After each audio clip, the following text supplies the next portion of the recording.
What's up, Ravens fans? Welcome into a fresh edition of Ravens Unscripted. As always, coming to you from the Under Armour Performance Center. Well, I'm sure you're all having a great week after that dominant performance in Nashville, and we have a fun show in store for you. Let me introduce the panel. It's an all-Ravens media week. We got Garrett, Cliff, and Ryan, and guys, good to be with you. Let's start with 4 downs.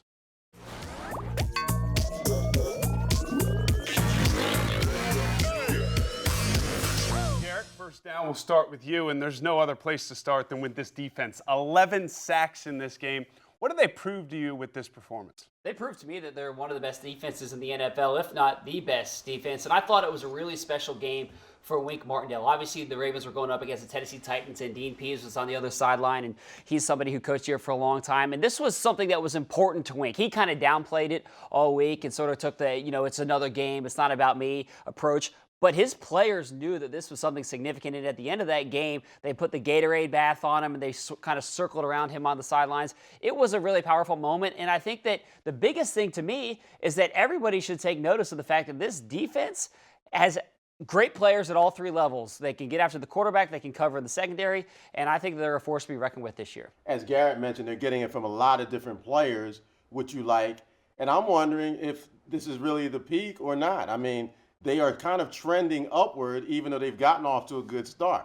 So it makes you more intrigued that maybe we haven't even seen the best of what they can do. So I think it's really encouraging for a Ravens fan. I mean, I think it showed, too, that the secondary is really the strength of this defense. Because some of those sacks, you give the guys who get the actual sacks the credit, but the back end deserves some of that credit, too. I think the coverage on the back end from the cornerbacks, I mean, you look at it, Jimmy Smith, Marlon Humphrey, Brandon Carr, and Tavon Young, the Ravens might have the best 4-corner group in the NFL, and they're covering really well right now and kind of setting up that pass rush. Well, Cliff, you touched on this. Second down here, sustainability. If this defense is going to get better like you think it could, it's going to be tested with, obviously, the Saints this Sunday, the Panthers, Chiefs coming up.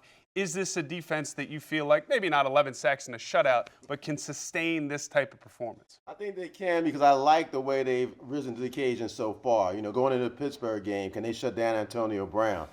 Shut out the Steelers in the second half.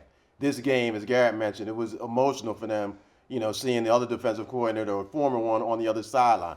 They pitch a shutout. Now they know, everyone's saying, oh, now here comes Drew Brees, here comes Phillip Rivers, here comes so-and-so. You guys, this is where it's going to start to break down. I like the fact that so far, when you challenge the Ravens, they respond. I kind of go to Cliff's earlier point. I think that you're not going to get as many stops against these offenses, right? They're going to put up more yards. I think it's kind of foolish to expect a shutout against some of these best offenses.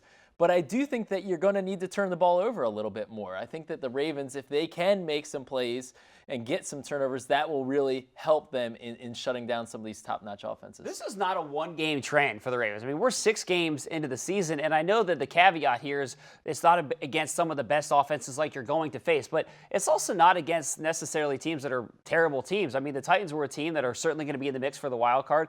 One of those games was against the Steelers that came on the road, and they did it for the first 4 games without Jimmy Smith. Then C.J. Mosley essentially missed 2 games. Michael Pierce missed a couple of games. So I know that every team deals with injuries, but I go back to the point that I made earlier, which is the depth of this group. Every level, the Ravens have great defensive players, and I think that collectively, you talk about the great secondary, just collectively, this team defensively is so much better than I think that we've seen, and it deals with just the depth of the group. In continuity, too. I mean, you think about it, this is pretty much the same starters from last year. Third down here, Mink. Let's flip the side of the ball, and a storyline that was equally as impactful was Michael Crabtree. The way he bounced back from his drops really up to this point, and mainly in that Browns game. What did you learn about him as a guy and a player with the way he played in that game? Well, I think it's that he can bounce back from a performance like that. I mean, we all kind of wondered, with a guy that's getting up there in age and he's had drops over the course of his career, all right, is Michael Crabtree, are those drops going to start to kind of overshadow the things that he does well? Is he kind of breaking down near the end of his career? I think that he showed, no. I can still be a dominant wide receiver. And I think it was a little bit of a wake-up call to him in that regard. He kind of saw, all right, you know what? I got to show the world that I'm still the guy, and he went out there and did it. I think it showed that he has the ability to respond. I mean, that's really what it is. When he's challenged, I think that he kind of rises to the occasion. He put in extra time out there on the practice field last week. He was somebody that came out there right from the start of that game and was fired up to have the ball come in his direction. And I thought that was a great strategy by the Ravens. Whether that was intended or not, Joe Flacco said, he kind of just goes to where the ball is where the play calls. But I think that Marty Morningway kind of dialed that up intentionally to get Michael Crabtree the ball early in that game, and I think that benefited them. I mean, he came out ready to prove himself. They marched down the field on that opening drive, and then he played a great game. So I thought that was a really good strategy by Marty. Did Crabtree wear that huge chain that Justin Tucker gave him for his locker? Because that could have been really the impetus here. He had the other one kind of hanging out a little bit. It brought the swag back. It's all about the chain. Yeah, it always is. All right, Cliff, 4th down here. You spend time in this locker room, obviously, every week.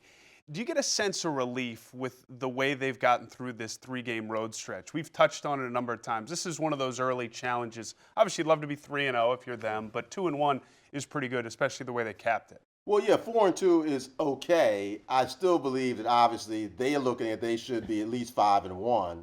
And if they were 5-1, then I think we'd be talking about them in a lot of ways being one of the best teams in the NFL.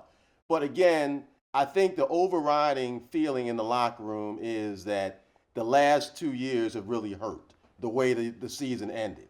And I think that no matter what happens along the way this year, the Ravens are really focused about not getting too high when things go well, because the ultimate goal is to make the playoffs. And until that happens, there's no reason to really celebrate. So even with all the, Gatorade baths and with what's ahead, too. Right. I mean, Yeah, for sure. Both of you guys can chime in on this, but that's a challenge going on the road 3 straight weeks, but the teams are about to face are some of the top-tier teams in the league. I mean, the division. I mean, you just look at the division. The Bengals got off to It's a the best really division hot in start. football. I would completely agree. I mean, the Browns have really elevated their game. The Steelers obviously are rebounding, as they always do when they get off to a slow start. So you look at it, I think that Browns game was the outlier. I think that this is a very, very good Ravens team, offensively, defensively, all across the board. But they have a really tough schedule. They're going to face a lot of really good teams, a lot of really good quarterbacks, and I don't think that by any means you can punch their playoff ticket yet. And the good thing is, I think they know that. They know that they have to keep playing at a high level and even improve from here. Some great opinions here. Coming up next, though, we put a number next to that opinion. It's the rating game. Stay with us.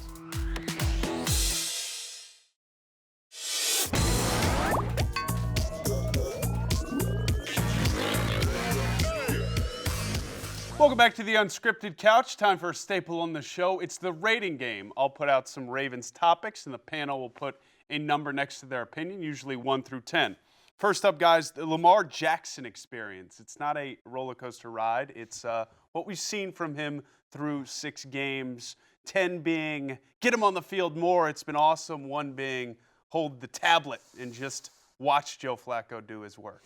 I think holding the tablet, that's for us to do here. Yeah, if it works.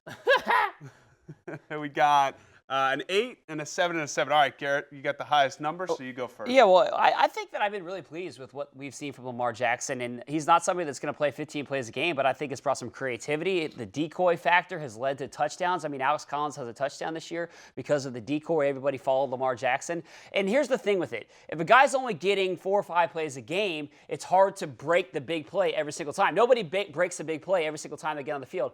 I'm going to call Cliff out here. I'm going to call Cliff out here. So in that game on Sunday, Cliff knows where I'm going. Joe Flacco's kind of dealing, and Cliff says, you know what, this is not a time to put in Lamar Jackson. Out-trots Lamar Jackson 2 plays later, and he runs a 22-yard gain that puts the Ravens in position to go score a touchdown. And and Cliff said, I look at Cliff and I said, hey, get him out there on the field more. That's what we want to do. And I think that the point is sometimes you just spend a little more time getting guys on the field, and then all of a sudden a big play breaks. You have to get him on the field for a big play to break. So sorry to call you out, buddy. Good. It's your chance to respond here, number 7. I got to remember to get my seat moved for the next game.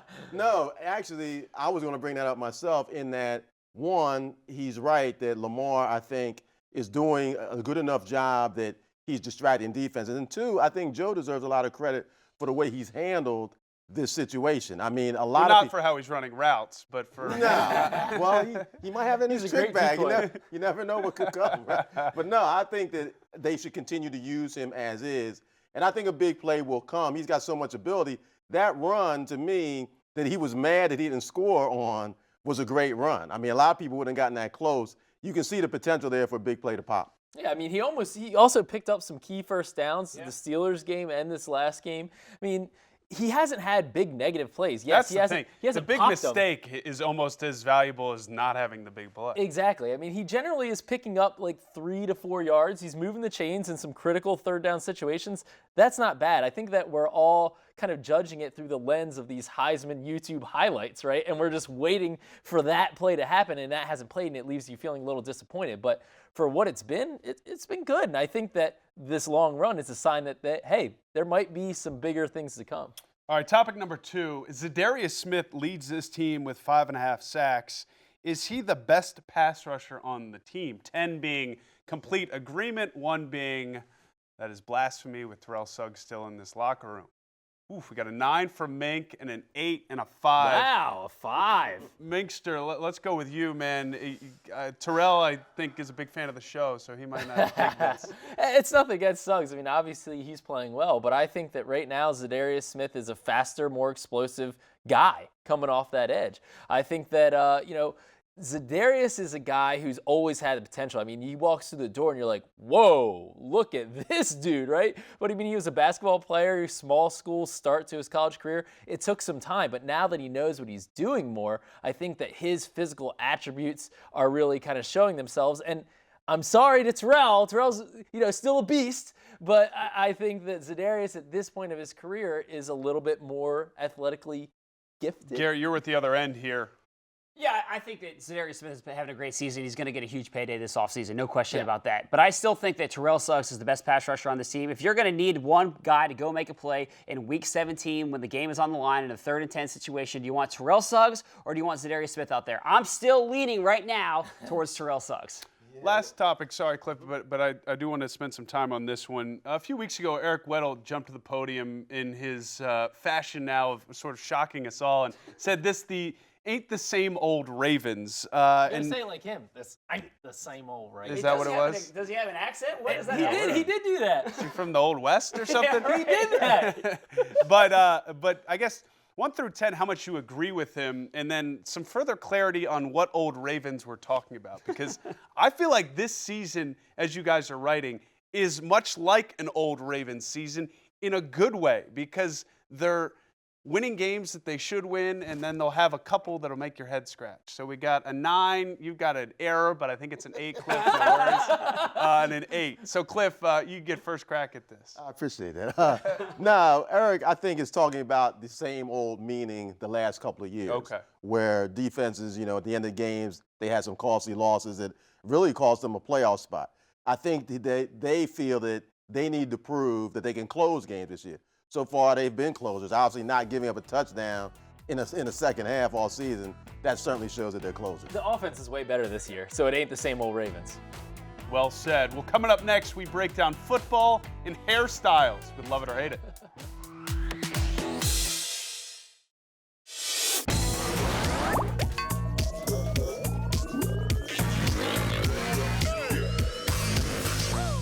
After you watched the tape, what was your evaluation of the way that CYRUS Jones played? I just can't get over your haircut right now. I mean, I can't even remember the question now. Look at this haircut. I mean, well, it's kind of like, it's not a bad cut. It's stylish. It's kind of mohawkish though. Can we get a camera on that? No, I like it. It's a statement, man. It's a strong statement. It's a defensive statement. It's a mohawk. Yeah. A good luck haircut. All right. What was the question again? And there it is, right in your living room, Ryan Mink's hair, famous now across the city of Baltimore because one John Harbaugh made a point about it. So let's go. Love it or hate it, the new Mink do. I'm going to take part in this one. I love it. Oh, all right. I don't know what everybody's problem is. It's a bit aggressive, I would admit. I think his stylist I think is what maybe made a mistake, but you wear it well, and everybody else here just needs to open up a little bit. Exactly. Why don't we give Mink the chance to answer it? Because No. you're over here celebrating. You're celebrating your haircut, but I remember when you walked in the building and you said, the barber turned me around and you had some other thoughts. All right, to clear the record, I feel bad because I've been throwing my barber under the bus, all right? There was a miscommunication, okay? And things got buzzed a little tighter than they should have been. John Harbaugh said there's only one recourse from here is to buzz it all off. I said, I ain't You're not doing going with that. that Don't do approach? that. No, Don't you do know, that. it's an up and down season. It's a long season. You're going to have some dips, right? I got to grind my way through this and just grow it out. Cliff, you kind of have seen all generations, all styles here. As the wise one on the couch, what do we think? I love it. Although I'll have to say that when I came into work, I actually was talking to Ryan. He was behind his cubicle. I hadn't seen him yet. And when I slid my chair back, I had to kind of act like I wasn't shocked. Well, and allegedly, according to Garrett, it was a lot worse on Monday when Harbs actually saw it. Yeah, that's true. You know what I loved is that Harbaugh called you out for it. Before we went into that press conference, we said, I have a feeling this could happen. We had a feeling it could play out the way it did, and it was a perfect way to go into that press conference. Well, that's all you hope for, because sometimes press conferences can be, let's be honest, a bore. And that provided some entertainment. Okay. Well, less important here, punt returners. Cyrus Jones, guys, love or hate the idea that he is the punt returner to stay moving forward here, Garrett? Well, this was your question to Harbaugh. Oh, yeah. So why don't you go first? That was my actual He forgot the question. I love it. I think that Cyrus Jones, he passes the eye test to me when I look at him compared to how Janarian Grant and Tim White both performed earlier this season. He looks like he has a little bit more movement. He seems to make good decisions, and he just looks more confident fielding the football, which is what the Ravens need at that position. I think it's going to be Cyrus Jones for the foreseeable future. I think the point there, the confidence. I mean, even when he just came up and fair caught one, I was like, oh, that looks different. I mean, I think that Tim White and Janarian Grant, because they battled and it was so close all offseason, they were kind of nervous about keeping their jobs, is what it looked like to me. Cyrus Jones comes in here, he's like, I've been cut, going back. I've gone to New England, come back, gone to New England, come back. Whatever. We'll see what happens. I'm a baller. I'm going to just go out and play like I always do. Yeah, Cyrus is a player. He thinks of himself as an NFL player. Second-round pick, right? Exactly. Yeah. People have been telling him he's going to be an NFL player since he was 17 years old. So he looks that way, even though he has had trouble in the past with fumbles. He doesn't show it when he catches it. And finally, I think they may have this problem solved. All right, last topic, guys. Love or hate the idea, Cliff, that you're getting a Saints team, one that's very talented, but also is now coming off a bye, and you can factor in, if you'd like, the Brees record breaker and whatever hangover that might have. Who knows? Yeah, from the Ravens' perspective, I actually like the fact they're coming off a bye because I think that it kind of broke their momentum. I think that maybe the Saints, with a week off, sure, they're going to have some players rested, but I think that also coming up here, they're not riding the momentum wave of the Brees thing. I think the Ravens right now are the team that has a lot of momentum. I think there will be an interesting battle, though, because Brees knows he hasn't beaten these guys before. And I think that is something that another thing off his checklist that he wants to scratch off. Yeah, I'll hate it just because I never love seeing the Saints on the schedule. Whenever you look at the schedule, you see Drew Brees and the Saints coming to town. I think that you have to hate it. I do, however, like the fact that for the last 2 weeks, the Saints have been hearing about how great they are. And the entire world is celebrating Drew Brees, and everyone's giving you your pats on the back and all that. So I think that could work in the Ravens' favor, but I just have to hate it on the notion that whenever you play these guys, home, road, whatever point it is, that's a really tough assignment. Quickly, Ron. I'll hate it coming off the bye just because they are so good at the chess match, and this gives them even longer to plan out every single one of their moves. And they're healthier. So I think just generally speaking, coming off, you don't want to face teams coming off of a bye. Well, that'll do it for this episode of Ravens Unscripted. Guys, always fun to be with you. We'll be right back here next week. Who knows what our hair will look like, but again, enjoy a home game. It's been a little while, and again, we'll see you right back here next week.